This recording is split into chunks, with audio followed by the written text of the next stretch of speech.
ಏನು ನೀವು ಆ ನಿರ್ದೇಶಕನ ಜೊತೆ ಸೇರಿ ಆಟವನ್ನು ಆಡುತ್ತಿರುವಿರಾ? ಶತಶತಮಾನಗಳಿಂದಲೂ ಅದೇ ಬ್ರಹ್ಮ ವಿಷ್ಣು ಮಹೇಶ್ವರನ್ ಮುಂದೆ ಕುಂದು ಕುಂದು ಸಾಕಾಗೋಗಿದೆ. ಇನ್ನು ಸೃಷ್ಟಿ ಸರ್ವನಾಶ ಆಗೋವರೆಗೂ ಕುಣಿತಾನೆ ಇರ್ಬೇಕು. ಸೃಷ್ಟಿ ಸರ್ವನಾಶ ಆಗೋ ಹಾಗಿಲ್ಲ, ನಾವು ಅವ್ರ ಮುಂದೆ ಕುಣಿಯೋದು ತಪ್ಪೋದಿಲ್ಲ. ಕೊನೆಗೆ ನಮ್ಮ ಜೀವನ ನಿಂತ ನೀರಿನ ಕೊಡ್ದ ಹಾಗಾಗುತ್ತೆ. ಅದು ನಮ್ಗಿಷ್ಟ ಇಲ್ಲ. ನೋಡು, ನಾವು ಆ ಶಿವರಾಜ್ ಕುಮಾರ್ ಜೊತೆ ಹೀರೋಯಿನ್ಗಳಾಗಿ ಆಕ್ಟ್ ಮಾಡಿದ್ವಿ, ಗೊತ್ತಾ? ಮ್ಯಾನೇಜರ್, రేపు షూటింగ్ ఎక్కడ? రేపు ఆ షారుఖ్ ఖాన్ జೊತೆ షూటింగ్ ఉంది. ಓಹೋ, ಇವಳು ನಾಳೆ ಶಾರುಖ್ ಖಾನ್, ನಾನು ರಜನಿಕಾಂತ್, ಇವಳು ಮೇಘಾ ಸ್ಟಾರ್ ಚಿರಂಜೀವಿ ಜೊತೆನಲ್ಲಿ ಆಕ್ಟ್ ಮಾಡ್ತಿದ್ದಾಳೆ.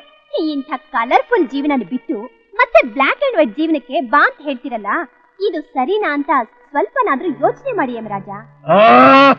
ಕೆಟ್ಟ ಕೆಟ್ಟ ಆಲೋಚನೆಗಳು ನಿಮ್ಮ ತಲೆಯನ್ನು ಕೆಡಿಸಿವೆ. ನನಗೆಲ್ಲ ಅರ್ಥವಾಗುತ್ತದೆ.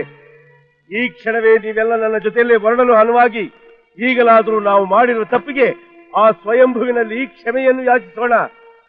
ನಿಮಗೆ ಕೇವಲ 2 ದಿನಗಳ ಕಾಲಾವಕಾಶವನ್ನು ಕೊಟ್ಟಿರುತ್ತೇನೆ.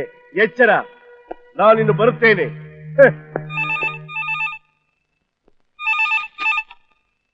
ಹಲೋ, ಹಾ ಡೈರೆಕ್ಟ್ರಾ? ಹೇಳಿ. I try my level best. Okay, I can deal it.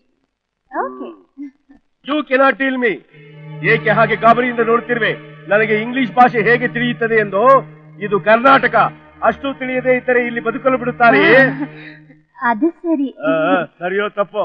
ಚಿತ್ರಗುಪ್ತನಲ್ಲಿ ನಮಗ್ ಗೊತ್ತಿಲ್ಲ. ಗೊತ್ತಿಲ್ಲ? ನೀವೆಲ್ಲ ಭೂಲೋಕಕ್ಕೆ ಬಂದು ಸುಳ್ಳಿಗೆ ಬಲಿಯಾಗಿದ್ದೀರಿ. ನನ್ನ ಮಾತು ಕೇಳಿ ಯಮರಾಜ. ನಾನು ಯಾರ ಮಾತನ್ನು ಕೇಳಲು ಸಿದ್ಧನಾಗಿಲ್ಲ. ಈಗಿಂದೀಗಲೇ ಚಿತ್ರಗುಪ್ತನಲ್ಲಿಗೆ ಕರೆದೊಯ್ಯಿರಿ. ಇಲ್ಲವಾದರೆ ರಂಬೆ, ಯಮನು ಕೋಪದಿಂದ ಶಾಪ ಕೊಟ್ರೆ ಸುಮ್ಮನೆ ಚಿತ್ರಗುಪ್ತನಿರೋ ಜಾಗಕ್ಕೆ ಕರ್ಕೊಂಡು ಹೋಗೋಣ. ನೀವೆಷ್ಟು ಲೊಚ್ಚಗುಟ್ಟಿದರೂ ಅಷ್ಟೇ. ನನ್ನ ನಿರ್ಧಾರವನ್ನು ಬದಲಿಸಲು ಯಾರಿಂದಲೂ ಸಾಧ್ಯವಿಲ್ಲ. ಬನ್ನಿ, ತೋರಿಸ್ತೀವಿ.